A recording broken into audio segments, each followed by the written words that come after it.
Gold nuggets. Crude అమ్మా, నేనేమంటున్నాను చూడండి, crude gold nuggets అంటే ఏంటి తెలుసా? రా ఫామ్ లో ఉండేటువంటి గోల్డ్ అమ్మా, ప్యూరిఫై చేసినటువంటి గోల్డ్ కాదు చిన్న, రా ఫామ్ లో ఉండేటువంటి గోల్డ్, దాన్ని ఏం ప్యూరిఫై చేయాలి. అయితే రా ఫామ్ అంటే అది ఎలా ఉంటుంది చెప్పండి? దానికంటే ఒక షేప్ ఉంటుందా? ఒక షేప్ ఉంటుందా? రా మెటీరియల్, రా అంటున్నాను, రా ఫామ్ ఆఫ్ గోల్డ్, దాన్ని ఏమి ప్రాసెసింగ్ చేయలేదు, కాబట్టి అది యూనిఫామ్ సైజులో ఉంటుందా అంటే రూపాయి మాదిరిగా, అంటే కాయిన్స్ మాదిరిగా ఏమైనా ఉంటుందా, లేకపోతే బిస్కెట్ మాదిరిగా ఏమైనా ఉంటుందా? ఉండదు. సో క్రూడ్ గోల్డ్ నగ్గెట్స్ అంటే రా గోల్డ్ అంటే దాన్ని ప్రాసెసింగ్ చేయలేదు. కాబట్టి ఈ రా గోల్డ్ ఎలా ఉంటుంది మీకు తెలుసు కదా. రా గోల్డ్ ఎలా ఉంటది? ఇలాగా ఒకటి, ఇలా ఒక పీసు, ఇదొక పీసు, అదొక పీసు, ఇదొక పీసు, ఇట్లుంటది. అదే మనకి ప్యూరిఫైడ్ గోల్డ్ అయితే, ప్రాసెసింగ్ చేసిన గోల్డ్ ఎలా ఉంటుంది? ఇలాగ గోల్డ్ బార్స్ రూపంలో దొరుకుతుంది, అలాగే ఇలాగా కాయిన్స్ రూపంలో దొరుకుతుంది. కానీ క్రూడ్ గోల్డ్ నగ్గెట్స్ అంటే వాటికి ఒక షేప్ అనేది ఉండదు. ఓకేనా? అది గుర్తుపెట్టుకోండి. అయితే దీన్ని కూడా మనకి మనీగా యూజ్ చేశారు. క్రూడ్ గోల్డ్ నగ్గెట్స్ ను కూడా మనీగా యూజ్ చేశారు. కానీ ఇక్కడ ప్రాబ్లం ఏంటి? యూనిఫామిటీ లేదు. లేదు. అండ్ అలాగే ప్యూరిటీ అనేది కూడా లేదు. యూనిఫామిటీ లేదు, అలాగే ప్యూరిటీ అనేది కూడా లేదు. ఇది విషయం. సో గుర్తుపెట్టుకోవాల్సిన విషయం ఏంటంటే, ఇప్పుడు చెప్పండి మీరు, ఎస్ ఇదంతా కూడా కమ్యూనిటీ మనీ. కమ్యూనిటీ మనీలో ప్రాబ్లమ్స్ ఏంటి అంటే ఏం చెప్తారు మీరు? పెరిషబుల్ అని చెప్పండి, అంటే పాడైపోతాయి. కమ్యూనిటీ మనీ పాడైపోవడానికి అవకాశం ఉంది. లాస్ ఆఫ్ వాల్యూ లాస్ అవుతుంది. Next, division of labour or specialisation of labour ని ఎంకరేజ్ చేయదు. Not possible for international trade. ఈ కమ్యూనిటీ మనీ ద్వారా ఇంటర్నేషనల్ ట్రేడ్ చేయలేము. అలాగే యూనిఫామిటీ అనేది ఉండదు. ఇప్పుడు మనకున్న ఈ రూపాయి కాయిన్లు ఇవన్నీ ఒక యూనిఫామ్ సైజులో ఉంటాయి. అదే మనం క్రూడ్ గోల్డ్ నగ్గెట్స్ యూజ్ చేసేటప్పుడు యూనిఫామ్ సైజ్ ఉండదు. అలాగే ప్యూరిటీ ఉండదు, ఎందుకంటే దాన్ని ప్రాసెసింగ్ చేయలేదు కదా, రా మెటీరియల్ కాబట్టి ప్యూరిటీ ఉండదు. ప్రాసెసింగ్ చేసిన తర్వాత ప్యూరిటీ ఉంటుంది. అది విషయం. అయితే నెక్స్ట్ స్టేజ్ లో ఏమైందో తెలుసా? నెక్స్ట్ స్టేజ్కి వెళ్ళే ముందు ఇక్కడ కంటిన్యూ చేస్తాం. నెక్స్ట్ స్టేజ్ లో ఏమైందంటే, ఇదిగోండి, ఇది ఉంది కదా, ఈ గోల్డ్ నగ్గెట్స్ ఉన్నాయి కదా. నెక్స్ట్ స్టేజ్ లో ఈ గోల్డ్ నగ్గెట్స్ ని ప్రాసెసింగ్ చేసి మింట్ చేశారు. అంటే మింట్ చేయడం అంటే ముద్రించారు. గోల్డ్ సహాయంతో కాయిన్స్ ని మింట్ చేశారు. మింట్ చేసి ఎవరైతే ఆ కాయిన్స్ ని మింట్ చేశారో వాళ్ళ స్టాంప్ కూడా వేసేవాళ్ళు. స్టాంప్ దెమ్ అంటే గుప్తా కింగ్స్ ఉన్నారు, వాళ్ళు ఒక స్టాంప్ వేసుకునేవాళ్ళు. ఇదంతా కూడా నెక్స్ట్ స్టేజ్ లో జరిగింది. అర్థమవుతుందా? ఫస్ట్ స్టేజ్ లో అయితే మనకి క్రూడ్ గోల్డ్ నగ్గెట్స్ ని యూజ్ చేశారు. కానీ సెకండ్ స్టేజ్ లో ఏమైందంటే, ఈ క్రూడ్ గోల్డ్ నగ్గెట్స్ ని మెల్ట్ చేసి మింట్ చేశారు. అంటే కాయిన్స్ రూపంలో తీసుకొచ్చారు. కాయిన్స్ రూపంలో తీసుకొచ్చి వాళ్ళ ఆ కాయిన్స్ పైన స్టాంప్ వేశారు. అంటే ఇది గుప్తుల కాలానికి సంబంధించిన కాయిన్. మీరు చూడండి, గుప్తులకు సంబంధించిన కాయిన్స్ అంటే దానిపైన వీణని, రాజని ఏవో బొమ్మలు ఉంటాయి. శాతవాహనులు అంటే కొన్ని కాయిన్స్ మీద ఓడ బొమ్మలు, అవునా కదా, షిప్స్ ఇలాంటివి ఉంటాయి. మీరు అబ్జర్వ్ చేశారా లేదా? ఎస్. నెక్స్ట్ స్టేజ్ లో ఏమైంది? ఈ క్రూడ్ గోల్డ్ నగ్గెట్స్ ని మింట్ చేశారు. మింట్ చేయడం అంటే మెల్ట్ చేసి దాన్ని ఒక కాయిన్ ఫామ్ లో తీసుకొచ్చి దానిపైన స్టాంప్ వేశారు. అది నెక్స్ట్ స్టేజ్ లో జరిగినటువంటి విషయం. This is the commodity money. ఎక్కడికి అర్థమైంది అనుకుంటా? గైస్ ప్లీజ్, మీరు ఏది ఎస్ ఆర్ నో చెప్పండి, అర్థమవుతుందో లేదో. నేను అడిగినప్పుడు చెప్పండి చాలు. Is it clear to everybody? Okay, next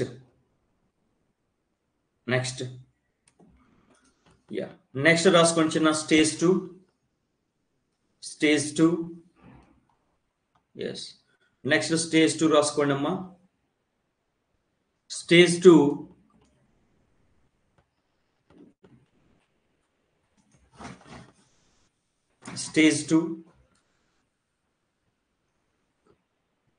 metallic money. అయితే ఇక్కడ గుర్తుపెట్టుకోండి, metallic money has intrinsic value. Metallic money has intrinsic value, గుర్తుపెట్టుకోండి. Metallic money has intrinsic value, remember guys. ఓకేనా? సో అయితే మీకు సెకండ్ స్టేజ్లో ఏమైందో చెప్పాను కదా, ఇందాకే చెప్పాను. సెకండ్ స్టేజ్లో ఏమైంది చిన్న, సో మనకి ఏవైతే క్రూడ్ గోల్డ్ నగ్గెట్స్ ఉన్నాయో వాటిని మెల్ట్ చేసి కాయిన్స్గా మింట్ చేశారు. మింట్ చేసి అంటే కాయిన్స్ రూపంలో తీసుకొచ్చి దాని మీద స్టాంప్స్ వేశారు. That's it. సెకండ్ స్టేజ్లో జరిగింది ఏంటి? Traders and Kings. Traders and Kings అంటే వ్యాపారస్తులు అలాగే రాజులు ఏం చేశారు? రాసుకోండి. Stamped there marks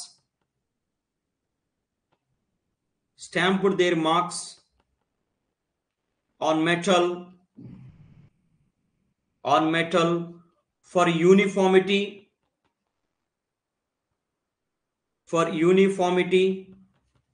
comma purity. That's it. For uniformity and purity, గుర్తుపెట్టుకోండి. సో ఫస్ట్ స్టేజ్ లో క్రూడ్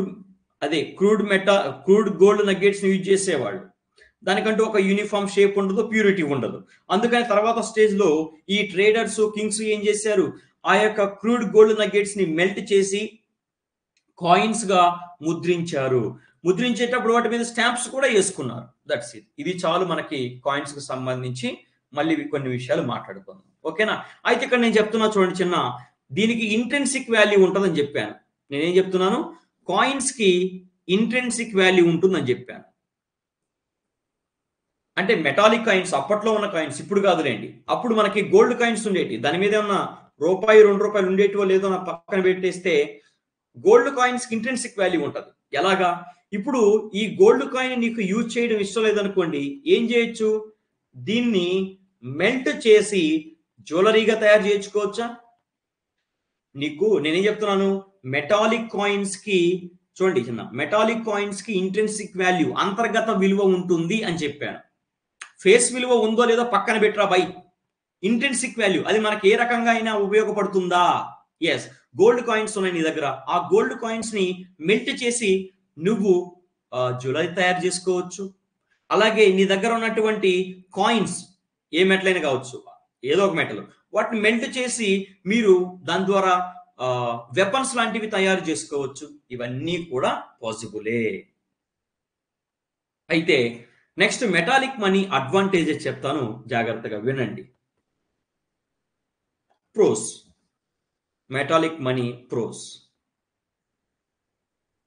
ఇక్కడ ఇన్ఫ్లేషన్ సంబంధించిన కూడా ఒక పాయింట్ చెప్తాను. మెటాలిక్ మనీ వల్ల అడ్వాంటేజెస్, ప్రోస్ చూడండి అమ్మా. అయితే నేనేమంటున్నానంటే ఫస్ట్ పాయింట్ రాసుకోండి.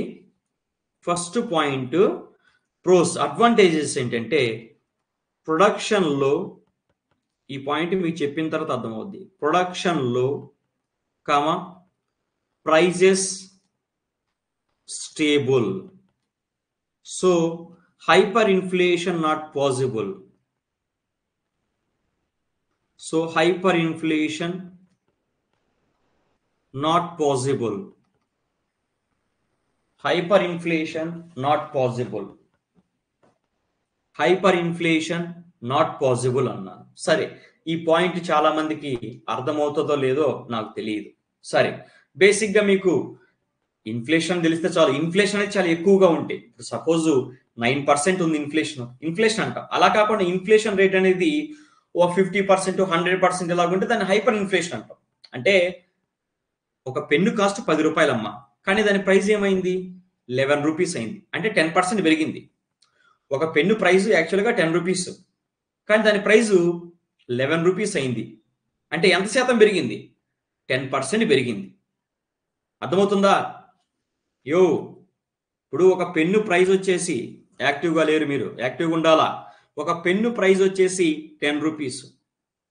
అయితే ఆ పెన్ను ప్రైస్ ఇప్పుడు ఎంత అయింది? 11 రూపీస్ అయింది. అంటే ఎంత పర్సెంటేజ్ ప్రైస్ పెరిగింది? 10%.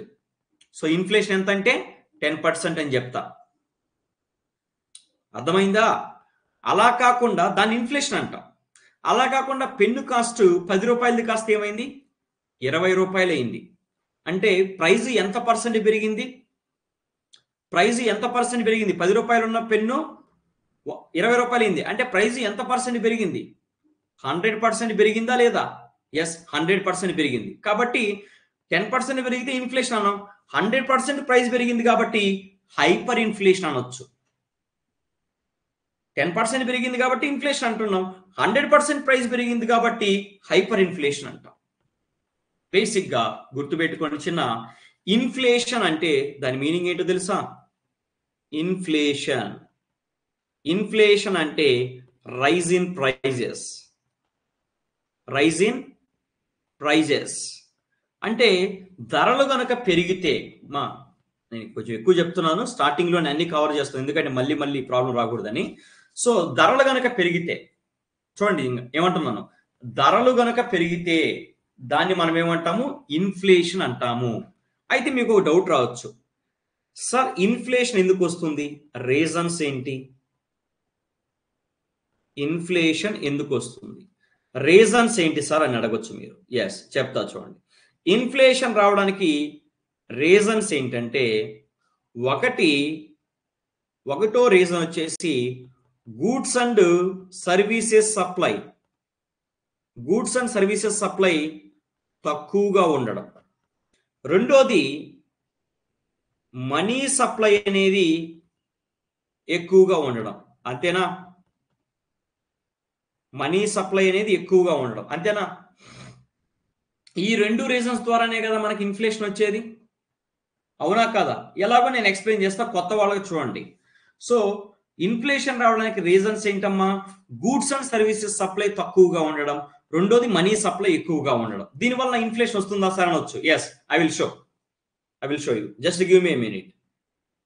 చూడండి రా చిన్న, ఇప్పుడు గూడ్స్ అండ్ సర్వీసెస్, వస్తు సేవల సప్లై అనేది తక్కువగా ఉండడం వల్ల ఇన్ఫ్లేషన్ వస్తుంది అంటే వస్తుంది. ఎలాగా? ఇప్పుడు సప్లై అనేది తక్కువగా ఉంది. సప్లై ఎలాగుంది? తక్కువగా ఉంది. చూడండి, మనకి బేసిక్గా మనందరికీ కలిపి 100 కేజీల ఆనియన్స్ కావాలి. నార్మల్గా అయితే మనందరికీ 100 కేజీల ఆనియన్స్ కావాలి. కానీ ఇప్పుడు మార్కెట్లో 20 కేజీల ఆనియన్సే ఉన్నాయి మనందరికీ. ఇప్పుడు ఈ క్లాసులో ఉన్నటువంటి 50 మందికి ఎన్ని కేజీల ఆనియన్స్ కావాలి? ఈ క్లాసులో ఉన్నటువంటి 50 మందికి 100 కేజీల ఆనియన్స్ కావాలి. కానీ మార్కెట్లో ఎన్ని కేజీల ఆనియన్స్ ఉన్నాయి? బట్ మార్కెట్లో కేవలము 20 కేజీస్ ఆనియన్స్ ఉన్నాయి.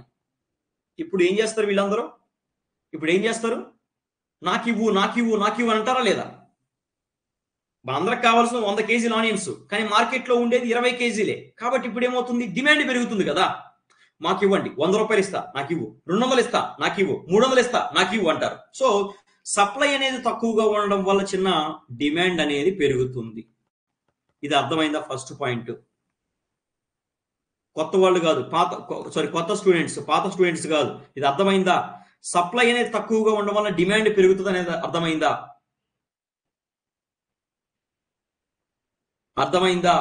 మనందరికీ కావాల్సిన, చూడండి చిన్న, మనందరికీ 100 కేజీల ఆనియన్స్ కావాలి, కానీ మార్కెట్లో 20 కేజీల ఆనియన్సే ఉన్నాయి. ఇప్పుడు ఏమవుతుంది? డిమాండ్ పెరుగుతుంది కదా. అప్పుడు అందరూ నాకివ్వు ఆనియన్స్ అంటారు. రోజు డిమాండ్ పెరుగుతుంది.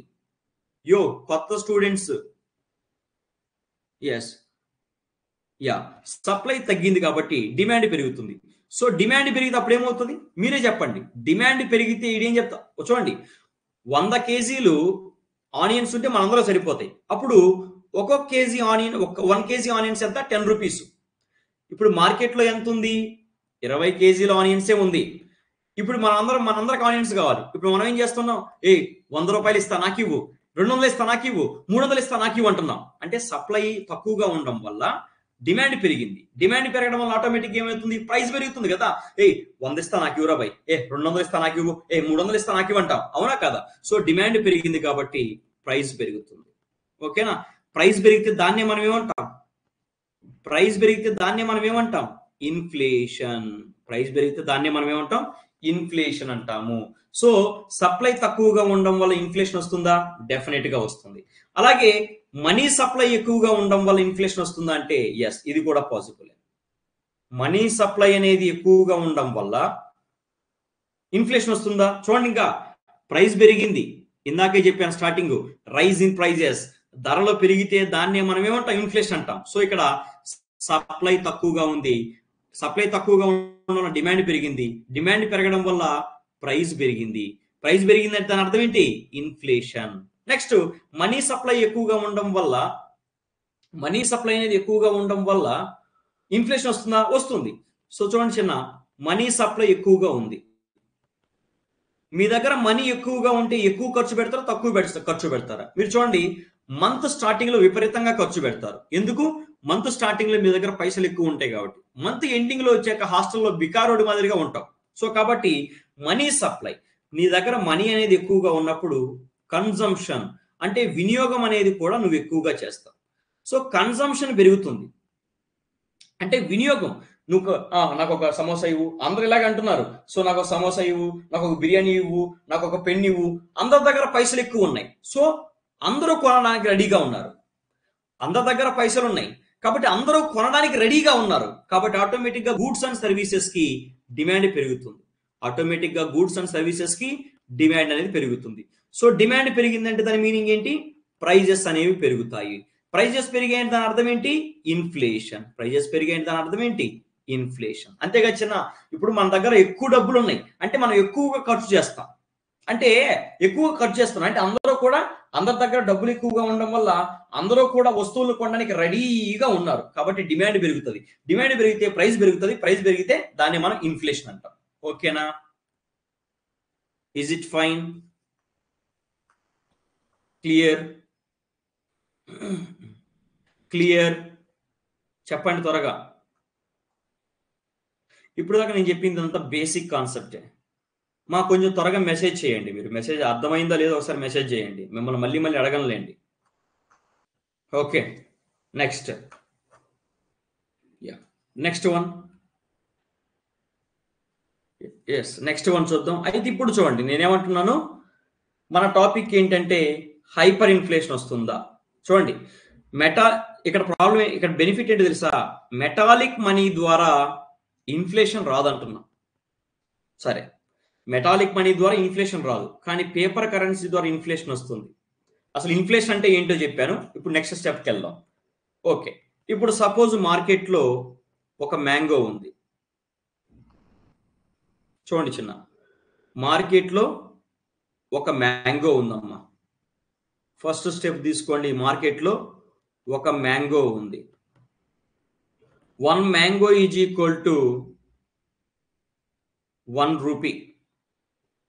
1 mango is equal to 1 rupee. ఒక మ్యాంగో ఎంత? 1 రూపాయి. గుర్తుపెట్టుకోండి, 1 మ్యాంగో ఎంత? 1 రూపీ. ఇది కనిపిస్తుంది కదా నీట్గానే. 1 mango is equal to 1 rupee అమ్మ. 1 mango is equal to 1 rupee. అయితే ఇప్పుడు నెక్స్ట్ సెకండ్ స్టెప్ చూసుకుంటే, అయితే మనకి 2024 ఎలక్షన్ ఇయర్ కదా. 2024లో మనకి ఎలక్షన్ ఇయర్. 2024లో ఎలక్షన్ ఇయర్. అందుకోసమని నరేంద్ర మోడీ గారు ఒక కొత్త స్కీమ్ తీసుకొచ్చారు. ఎన్నికల్లో గెలవడం కోసం ఆయన ఏం చేస్తున్నాడు? జనాలందరికీ మనం స్కీమ్స్ ద్వారా డబ్బులు పంచి పెడదాము, అప్పుడు మనం గెలవడానికి అవకాశం ఉంటుంది అని చెప్పి 2024 ఎలక్షన్ ఇయర్లో నరేంద్ర మోడీ ఒక స్కీమ్ తీసుకొచ్చాడు. అదేంటంటే, so Narendra Modi Garib Kalyan, Narendra Modi Garib Kalyan suitcase Lelo Yojana. Suitcase Lelo Yojana. Narendra Modi Garib Kalyan suitcase Lelo Yojana. అయితే ఈ స్కీమ్ కింద ఏం చేస్తారంటే, ప్రింట్ మోర్ కరెన్సీ. సో ఎక్కువ కరెన్సీని ప్రింట్ చేస్తారు. ఎక్కువ కరెన్సీని ప్రింట్ చేసి ఒక సూట్ కేసు నిండా డబ్బులు ఇస్తారు. రాసుకో. Give suitcase of money, suitcase of rupees 1 lakh to every poor before elections. ఓకేనా? సో ఎన్నికలకు ముందుగా Narendra Modi Garib Kalyan suitcase Lelo Yojana scheme ని స్టార్ట్ చేశారు. ఈ స్కీమ్ కింద ఎక్కువ కరెన్సీ నోట్లను, ప్రింట్ మోర్ కరెన్సీ, నోట్లను ప్రింట్ చేసి సూట్ కేసులో నింపి పేద ప్రజలకు ఇస్తున్నారు. ఇప్పుడు దీనివల్ల ఏమైంది చిన్న? దీనివల్ల మనీ సప్లై పెరిగిందా లేదా చెప్పండి. దీనివల్ల మనీ సప్లై అనేది పెరిగిందా లేదా చెప్పండి. దీనివల్ల మనీ సప్లై అనేది పెరిగింది, అవునా. ప్రధానమంత్రి Narendra Modi suitcase Lelo Yojana scheme కింద అతను అందరికీ డబ్బులు పంచిపెట్టాడు కాబట్టి మనీ సప్లై అనేది పెరిగింది. కానీ at the same time goods supply పెరిగిందా? At the same time goods supply పెరిగిందా? పెరగల. మనీ సప్లై మాత్రం పెరిగింది, కానీ గూడ్స్ ఎన్ని ఉన్నాయో అంతే ఉంది. సో దీనివల్ల ప్రాబ్లం ఏమొస్తుంది? ఇప్పుడు అందరి దగ్గర డబ్బులు ఉన్నాయి. మొన్నటి వరకు ఒక మ్యాంగో ఈజ్ కూడా 1 రూపీ, కానీ ఈయన కొత్త స్కీమ్ ప్రవేశపెట్టడం వల్ల ప్రజల దగ్గర డబ్బులు ఎక్కువ వచ్చాయి. ఇప్పుడు ఏమవుతుంది? 1 మ్యాంగో ఈజ్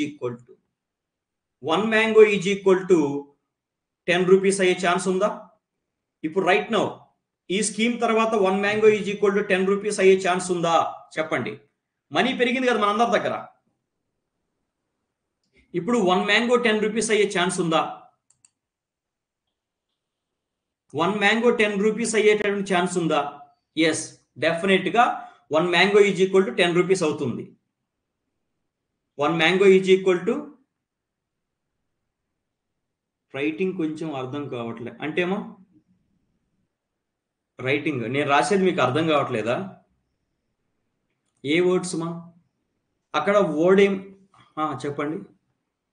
ఏ వర్డ్స్ అర్థం క్లియర్గా మెన్షన్ చేయండి. ఒక మెసేజ్లో క్లియర్గా మెన్షన్ చేయండి. ఒక మెసేజ్లో క్లియర్గా మెన్షన్ చేయండి.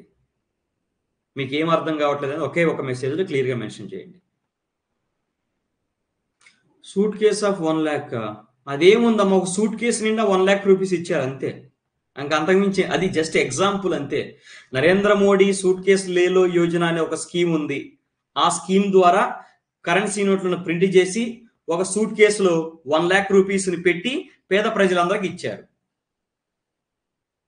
అది కామెడీగా తీసుకున్నాను, ఎగ్జాంపుల్ అంతే. అది అర్థమైందా? అది కామెడీగా ఎగ్జాంపుల్ తీసుకున్నా.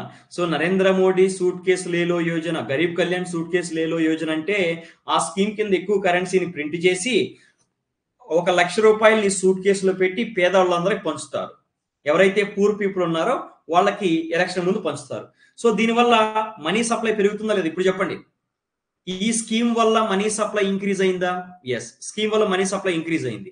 సో మనీ సప్లై ఇంక్రీజ్ అయింది కాబట్టి మీకు ఆల్రెడీ చెప్పా, మనీ సప్లై ఇంక్రీజ్ అయితే కన్జంప్షన్ ఆర్ వినియోగం ఏమవుతుంది? పెరుగుతుంది. కన్జంప్షన్ పెరిగితే డిమాండ్ ఏమవుతుంది? పెరుగుతుంది. సో డిమాండ్ పెరిగితే ప్రైజెస్ ఏమవుతాయి? ఇంక్రీజ్ అవుతాయి. సరే ఇది పక్కన పెట్టు. సో మొన్నటి వరకు మన దగ్గర డబ్బులు లేవు రచన. మొన్నటి వరకు మన దగ్గర డబ్బులు లేవు కాబట్టి 1 mango is equal to 1 rupees. ఇప్పుడు మనందరి దగ్గర డబ్బులు వచ్చాయి. ఇప్పుడు ఏమంటాము? 5 రూపాయలు ఇస్తే ఒక మ్యాంగో ఇవ్వంటాడు, 6 రూపీస్ ఇస్తే ఒక మ్యాంగో ఇవ్వంటాడు, 7 రూపీస్ ఇస్తే ఒక మ్యాంగో ఇవ్వంటాడు, 10 రూపీస్ ఇస్తే ఒక మ్యాంగో ఇవ్వమంటాడు. అవునా కాదా? ఎస్. సో అంటే ఇక్కడ ఒకప్పుడు 1 mango is equal to 1 rupee ఉండేది, కానీ ఇప్పుడు ఏమైంది? 1 మ్యాంగో ఈజ్ ఈక్వల్ 10 రూపీస్. అంటే ఇన్ఫ్లేషన్ ఏమైంది? చాలా పెరిగింది. కాబట్టి దీన్ని మనం ఏమంటాము? హైపర్ ఇన్ఫ్లేషన్ అంటాం. ఒకప్పుడు 1 రూపీ ఉండేది 1 మ్యాంగో, కానీ ఇప్పుడు చాలా రెట్లు పెరిగింది. కాబట్టి దీన్ని హైపర్ ఇన్ఫ్లేషన్ అంటాం. ప్రైజెస్ పెరిగాయి కదా. ప్రైజెస్ అనేది ఒక రేంజ్ వరకు పెరిగితే దాన్ని ఇన్ఫ్లేషన్ అంటాం. ఒక రేంజ్ తర్వాత పెరిగితే, చెప్పాను ఇందాకే, 10 రూపీస్ పెన్ను 11 రూపీస్ అయింది అంటే ఎంత పర్సెంటేజ్ పెరిగింది? 10%. అంటే inflation 10%. In case 10 rupees pen 20% అయింది. సో ప్రైస్ ఎంత పెరిగింది? 100% ప్రైస్ పెరిగింది. కాబట్టి దాన్ని హైపర్ ఇన్ఫ్లేషన్ అంటాం. 1 మ్యాంగో ఈజ్ ఈక్వల్ 1 రూపీ ఉండేది, ఇప్పుడు 1 మ్యాంగో ఈజ్ 10 రూపీస్. చాలా టైమ్స్ పెరిగింది దాని వాల్యూ అనేది. కాబట్టి దీన్ని హైపర్ ఇన్ఫ్లేషన్ అంటాం. అయితే ఇప్పుడు బ్యాక్ టు ది పాయింట్ రండి. ఎస్, ఇప్పుడు రండి. అయితే ఇక్కడ జాగ్రత్తగా చూడండి. ఈ కరెన్సీ వల్ల అడ్వాంటేజెస్ ఏంటంటే, సో పేపర్ కరెన్సీని మనకు ఎంత కావాలంటే అంత ప్రింట్ చేసుకోవచ్చు. అవునా? పేపర్ కరెన్సీని మనకి ఎంత కావాలంటే అంత ప్రింట్ చేసుకోవచ్చా లేదా? ఎస్, పేపర్ కరెన్సీని మనం ఎంత కావాలంటే అంత ప్రింట్ చేసుకుంటాం. కాబట్టి సప్లై పెరుగుతుంది. సప్లై పెరిగి అంటే మనీ సప్లై, పేపర్ కరెన్సీని ఎంత కావాలంటే అంత ప్రింట్ చేసుకోవచ్చు. కాబట్టి మనీ సప్లై అనేది పెరిగి, కన్జంప్షన్ అనేటటువంటిది పెరిగి, సో డిమాండ్ అనేటటువంటిది పెరిగి, దాని ద్వారా అల్టిమేట్గా ప్రైజెస్ అనేటట్టు పెరిగే అవకాశం ఉంది. కానీ మెటాలిక్ మనీ తీసుకుంటే, మనకి మెటాల్ అనేది ఎంత పడితే అంత దొరుకుతుందా? ఈ ఈ యొక్క ఈ యొక్క ఎన్విరాన్మెంట్ లో మెటల్ నీకు ఎంత కావాలంటే అంత దొరుకుతుందా? గోల్డ్ కానీ, సిల్వర్ కానీ, బ్రాంజ్ కానీ, కాపర్ కానీ ఎంత కావాలంటే అంత మెటల్ దొరుకుతుందా నీకు? సో మెటల్ అనేది లిమిటెడ్ గా నీకు అవైలబిలిటీలో ఉందా, లేకపోతే ఎంత కావాలంటే అంత దొరుకుతుందా? లిమిటెడ్. మెటల్ అనేది లిమిటెడ్, కాబట్టి మెటల్ ప్రొడక్షన్ అనేది తక్కువ. అవునా? మెటల్ ప్రొడక్షన్ అనేది చాలా తక్కువ. చూడండి, ప్రొడక్షన్ అనేది తక్కువ. కాబట్టి ఈ మెటల్ని యూజ్ చేసి నువ్వు ఎంత కావాలంటే అంత కరెన్సీని ప్రింట్ చేయగలవా? చెప్పండి మా. ఇప్పుడు మెటల్ అనేది లిమిటెడ్ కాబట్టి ఆ మెటల్ని యూజ్ చేసి నువ్వు ఎంత కావాలంటే అంత కరెన్సీని ప్రింట్ చేయగలవా? చెయ్యలేవు. కాబట్టి ఎంత కావాలంటే అంత కరెన్సీని ప్రింట్ చేయలేవు. కాబట్టి మనీ సప్లై అనేది పెరగదు, కన్సంప్షన్ అనేది పెరగదు, డిమాండ్ అనేది పెరగదు. సో ప్రైజెస్ కూడా పెరగకుండా స్టేబుల్ గా ఉంటాయి. సో హైపర్ ఇన్ఫ్లేషన్ అనేది పాసిబుల్ కాదు. Note down. అర్థమైందా? నేను ఇందాకేమన్నాను? పేపర్ కరెన్సీ అనుకో, మనకి ఎంత కావాలంటే అంత ప్రింట్ చేసుకొని వేయొచ్చు. దీనివల్ల ఏమవుతుంది? ఎంత కావాలంటే అంత ప్రింట్ చేసుకోవచ్చు. కాబట్టి మనీ సప్లై పెరుగుతుంది, అంటే మన దగ్గర డబ్బులు పెరుగుతాయి. మన దగ్గర డబ్బులు పెరిగినప్పుడు మనం విచ్చలవిడిగా ఖర్చు పెడతాం, అంటే కన్సంప్షన్ పెరుగుతుంది. సో మనందరి దగ్గర డబ్బులు ఉన్నాయి, మనందరం కొనడానికి రెడీగా ఉన్నాం, కాబట్టి డిమాండ్ కూడా పెరుగుతుంది. సో డిమాండ్ పెరిగినప్పుడు ఆటోమేటిక్గా వ్యాపారస్తుడు ఏం చేస్తాడు? డిమాండ్ పెరిగితే వ్యాపారస్తుడు ఆటోమేటిక్గా షాప్ వాడు ఏం చేస్తాడు? ప్రైస్ పెంచేస్తాడు. డిమాండ్ పెరిగితే ప్రైస్ పెంచేస్తాడు. ప్రైస్ పెరిగితే దాన్నే ఇన్ఫ్లేషన్ అంట. కానీ కాయిన్ కరెన్సీలో బెనిఫిట్ ఏంటో తెలుసా? సో కాయిన్ కరెన్సీకి యూజ్ చేసేటటువంటి మెటల్ మనకి ఎంత కావాలంటే అంత దొరకదు. గోల్డ్ కానీ, సిల్వర్ కానీ, బ్రాంజ్ కానీ, కాపర్ కానీ లిమిటెడ్గా దొరుకుతుంది. కాబట్టి ఆ మెటల్ని యూజ్ చేసి మనం ఎన్ని కావాలంటే అన్ని కాయిన్స్ ని మింట్ చేయలేం, ఎన్ని కావాలంటే అన్ని కాయిన్స్ ని జారీ చేయలేం. కాబట్టి కాయిన్స్ సప్లై అంటే మనీ సప్లై అనేది పెరగదు, కాబట్టి కన్సంప్షన్ కూడా పెరగదు, కాబట్టి డిమాండ్ కూడా పెద్దగా పెరగదు, కాబట్టి ప్రైజెస్ అనేవి కూడా పెద్దగా పెరగవు, కాబట్టి ప్రైజెస్ అనేవి స్టేబుల్ గా ఉంటాయి. సో హైపర్ ఇన్ఫ్లేషన్ రావడానికి అవకాశం లేదు. మెటాలిక్ మనీ వల్ల యూజ్ అది. ఈ స్టేట్మెంట్ అంత ఇంపార్టెంట్ కాబట్టి ఇంతసేపు చెప్పాను. ఆ ఒక్క స్టేట్మెంట్ గుర్తుపెట్టుకోండి. ఆ స్టేట్మెంట్ ఇంత ఇంపార్టెంట్ కాబట్టి దాని బ్యాక్గ్రౌండ్ ఇవన్నీ కూడా ఇంతసేపు చెప్పాల్సి వచ్చింది. జాగ్రత్త చూసుకోండి. అయితే కొంతమందికి ఈ విషయాలన్నీ ముందుగానే తెలుసు, బట్ మనం అందరికీ న్యాయం చేయాలి కాబట్టి అది విషయం. సో ఇక్కడ ఏమన్నా ప్రాబ్లం ఉందా లేదా చెప్పండి, నెక్స్ట్ మాట్లాడతాం. మెటాలిక్ మనీ వలన బెనిఫిట్స్ అనేవి ఒకసారి డిస్కస్ చేద్దాం. ఎస్, ఫస్ట్ అయిపోయిందా? ఫస్ట్ బెనిఫిట్ ఏంటమ్మా? దీని ప్రొడక్షన్ అనేది, మెటల్ ప్రొడక్షన్ తక్కువగా ఉండడం వల్ల ఎన్ని కాయిన్స్ కావాలంటే అన్ని కాయిన్స్ ని మింట్ చేయలేము, కాబట్టి మనీ సప్లై అనేది పెరగదు, కాబట్టి కన్సంప్షన్ పెరగదు, డిమాండ్ పెరగదు, ప్రైజెస్ అనేవి అలాగే ఉంటాయి, ప్రైజెస్ అనేవి స్టేబుల్ గా ఉంటాయి. సో హైపర్ ఇన్ఫ్లేషన్ అనేది రాదు. నెక్స్ట్ రెండోది, మెటల్స్ కి ఇంట్రెన్సిక్ వాల్యూ ఉంటుందా? మెటాలిక్ మనీకి ఇంట్రెన్సిక్ వాల్యూ అనేది ఉంటుందా? ఎస్. ఇప్పుడు సపోజ్ మీకు మేము గోల్డ్ కాయిన్స్ ఇచ్చారు, గోల్డ్ కాయిన్స్ ని కరెన్సీగా వాడడం ఇష్టం లేదనుకుంటే మీరు ఏం చేయొచ్చు? వాటిని మెల్ట్ చేసి జ్యువెలరీగా చేయించుకోవచ్చు. సో మెటాలిక్ మనీకి ఇంట్రెన్సిక్ వాల్యూ అనేది ఉంటుంది. అండ్ అలాగే నాన్ పెరిషబుల్ మెటాలిక్ మనీ ఏమన్నా చెడిపోవడానికి అవకాశం ఉందా? అంటే మాయిశ్చర్ రావడము ఇలాంటివి చెడిపోవడానికి అవకాశం ఉంటుందా? లేదు. మెటాలిక్ మనీ నాన్ పెరిషబుల్, చెడిపోదు. అలాగే డివిజబుల్ ఎస్ ఆర్ నో? డివిజబులా కాదా? కాయిన్ నువ్వేం చేయొచ్చు? రెండు ముక్కలుగా టొకడా చేయొచ్చు, అవునా కాదా? రెండు ముక్కలుగా చేయొచ్చు కదా కాయిన్ ని. సో డివిజబుల్ అండ్ ఫంజిబుల్ అని గుర్తుపెట్టుకోండి. Divisible and fungible. కాయిన్స్ రెండు ముక్కలుగా చేయొచ్చా లేదా? డివిజబుల్ అండ్ ఫంజిబుల్ గుర్తుపెట్టుకోండి. డివిజబుల్ అండ్ ఫంజిబుల్ కాయిన్స్ అనేవి divisible and fungible. Yes. Next ఇంకొకటి మాట్లాడుకుందాం. ఫారిన్ ట్రేడ్ అనేది పాసిబులా? Sorry,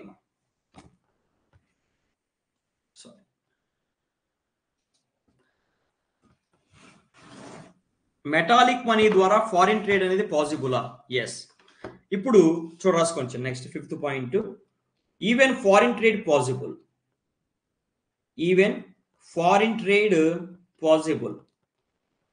even foreign trade possible. So ఒకప్పట్లో మనకి కాయిన్స్ దేంతో తయారు చేసేవాళ్ళు చిన్న ఒకప్పుడు కాయిన్స్ ని మనకి ప్రీషియస్ మెటల్స్ తో తయారు చేసేవాళ్ళు. ప్రీషియస్ మెటల్స్ అంటే గోల్డ్, సిల్వరు ఇలాంటి వాటితో మనకి కాయిన్స్ తయారు చేసేవాళ్ళు. అయితే ఈ కాయిన్స్ ద్వారా ఫారిన్ ట్రేడ్ అనేది పాసిబుల్ అంటే ఎస్. ఎందుకంటే గోల్డ్ సిల్వర్ కి యూనివర్సల్ అప్పీల్ ఉంటుంది. గోల్డ్ సిల్వర్ కి యూనివర్సల్ అప్పీల్ ఉంటుంది చిన్న. ఎవరికి ఇచ్చినా కూడా తీసుకుంటారు. గోల్డ్ సిల్వర్ కి యూనివర్సల్ అప్పీల్ ఉంటుంది. కాబట్టి మనము అజ్టెక్ సివిలైజేషన్ నుంచి కోకా బీన్స్ అంటే కాఫీ గింజలు తెచ్చుకొని వాళ్ళకి మన గోల్డ్ కాయిన్స్ ఇస్తే యాక్సెప్ట్ చేస్తారా? వాళ్ళకి మన గోల్డ్ కాయిన్స్ ఇస్తే యాక్సెప్ట్ చేస్తారా? ఎస్, యాక్సెప్ట్ చేస్తారు. అజ్టెక్ సివిలైజేషన్ దగ్గర నుంచి మనం కోకా బీన్స్ ఇంపోర్ట్ చేసుకున్నాం. దానికి బదులుగా వాళ్ళకి మనం గోల్డ్ కాయిన్స్ ఇస్తున్నాం. అయితే వాళ్ళు గోల్డ్ కాయిన్స్ యాక్సెప్ట్ చేస్తారా? ఖచ్చితంగా యాక్సెప్ట్ చేస్తారు. ఎందుకంటే గోల్డ్, సిల్వర్ అనేటటువంటి చాలా precious metals and more ever వాటికి యూనివర్సల్ అప్పీల్ ఉంటుంది. కాబట్టి ప్రపంచం మొత్తం తెలుసు కదా గోల్డ్, సిల్వర్ అనేది. ఎస్, అది విషయం. నెక్స్ట్ రాసుకోండి అమ్మా. ఎస్, మెటాలిక్ మనీ ఛాలెంజెస్ గురించి మాట్లాడదాం నెక్స్ట్.